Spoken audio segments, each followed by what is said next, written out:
Enrique Dussel y la producción teórica de Marx. En los últimos tiempos se ha generalizado el acto de rememoración de la aparición de ciertas obras que resultaron importantes para determinados ámbitos de la cultura.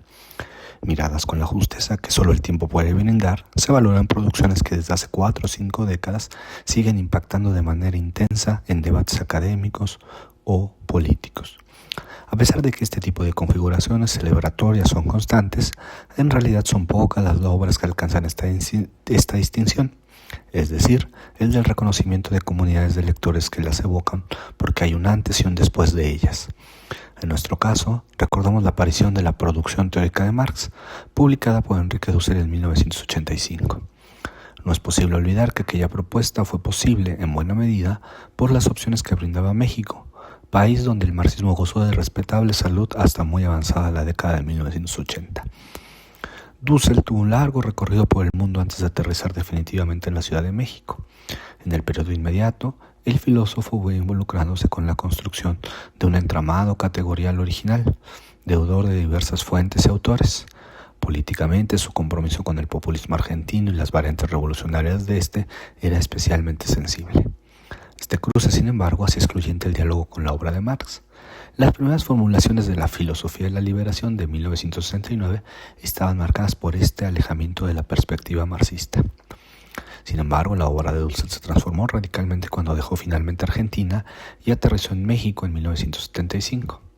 A diferencia del país sureño y de buena parte de América Latina, en México existían revistas que en ese momento daban cuenta de la cultura marxista: Historia de Sociedad, Dialéctica, Cuadernos Políticos y la primera época de Nexos.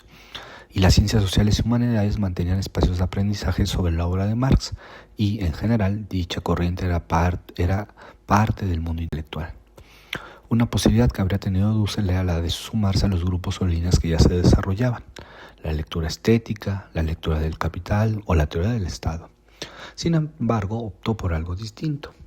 Trabajando en un seminario de filosofía política, emprendió la lectura de los Grundrisse, cuya traducción al español, publicación y popularización se dio en la segunda mitad del siglo XX.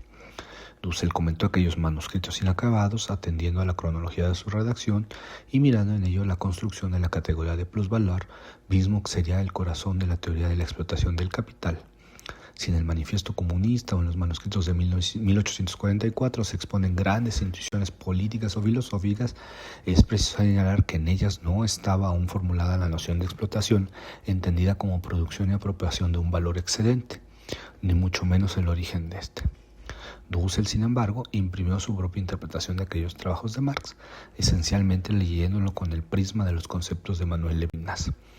Para Dussel, lo más importante de los Grundrisse es el andamiaje construido no sobre la noción de totalidad, sino de la de exterioridad. Ello implicaba comprender que el trabajo asalariado era una determinación constitutiva del capital y no su opuesto. Ambas concepciones cargaban con importantes consecuencias teóricas y políticas. A escala epistemológica, la totalidad había sido la categoría por excelencia del marxismo occidental, y Dussel rompía con ese consenso aludiendo que la posibilidad de existencia del capital provenía de algo que no era el mismo y que de hecho no podía subsumir. A ese elemento lo designó exterioridad. A partir de esa base ejerció entonces una transmutación entre el liberacionismo y el marxismo, atendiendo a comprender la acción revolucionaria no desde las formas diversas del trabajo asalariado, una determinación o parte de la totalidad, sino desde las premisas comunitarias del trabajo vivo. Dussel encontró en México un lugar donde el marxismo no era marginal, emprendiendo el diálogo con dicha corriente y aportando no solo uno de los primeros comentarios globales a los Grundrisse, sino una manera de comprender globalmente el aporte de Marx, misma que profundizó en los años siguientes. 4 décadas después, la puntillosa y sistemática aproximación a los manuscritos sigue siendo la más original producción de nuestro continente y a la espera de una crítica de sus efectos en el campo teórico.